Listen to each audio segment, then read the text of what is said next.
Assalamualaikum warahmatullahi ta'ala wabarakatuh. Perkenalkan, nama saya Taufiqullah. Saya akan membawakan sebuah cerita. Cerita ini mengisahkan tentang seseorang yang sangat kita cintai dan kita rindukan bersama-sama di surga Allah. Pada kesempatan kali ini, saya akan menceritakan tentang sejarah kelahiran Nabi Muhammad SAW.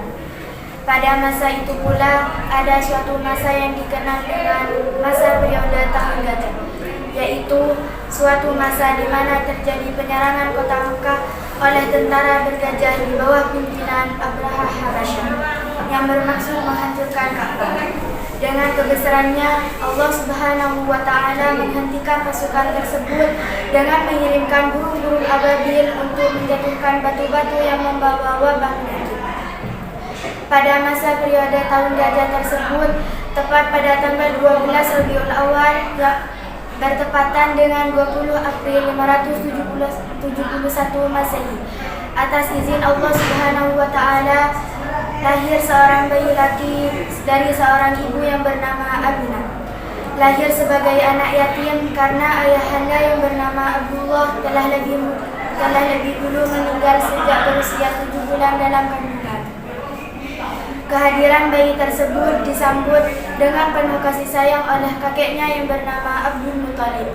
Bayi tersebut dibawa ke kaki Ka'bah, dan di tempat suci inilah sang bayi itu diberi nama Muhammad, suatu nama yang belum pernah ada sebelumnya. Ya benar, bayi laki-laki tersebut adalah Nabi Muhammad SAW, suri tauladan yang membawa perubahan sangat besar bagi sejarah peradaban dunia. Nabi Muhammad SAW lahir sebagai yatim. Nabi Muhammad dibesarkan oleh ibunya Aminah. Hingga pada usia 6 tahun ibunya sakit dan meninggal dunia di Al-Abwa, kampung di antara Mekah dan Madinah. Kemudian Nabi Muhammad diasuh dan dibesarkan oleh Ummu Aiman, hamba perempuan bapak Rasulullah SAW, dan dibiayai oleh kakeknya Abdul Muthalib. Namun umur kakeknya pun juga hanya sebentar.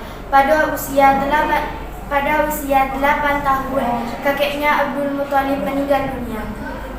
Selanjutnya, Nabi Muhammad diasuh, tumbuh dan berkembang bersama pamannya Abu Thalib.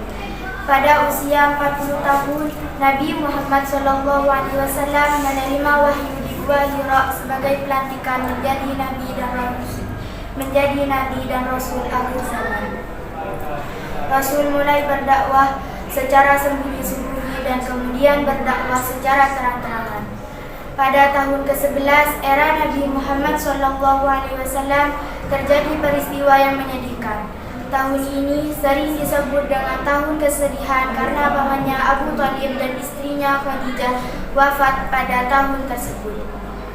Setelah peristiwa tersebut, Allah kemudian mengutus malaikat Jibril untuk mendampingi Rasul dalam melakukan perjalanan dari Masjidil Haram ke Masjidil Aqsa yang disebut dengan Isra, yang dimana setelah itu Rasulullah melakukan perjalanan kembali dari Masjidil Aqsa ke langit ketujuh yang disebut sebagai Mi'raj.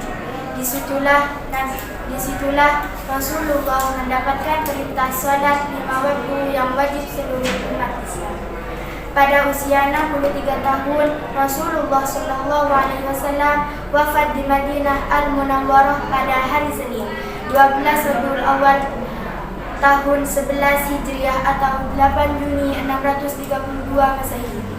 Demikian cerita Nabi Muhammad SAW yang bisa kami sampaikan. Tentunya cerita ini belum mewakili sejarah Nabi secara keseluruhan. Atas perhatiannya, saya ucapkan terima kasih. Mohon maaf atas salah dan hilang. Wassalamualaikum warahmatullahi wabarakatuh.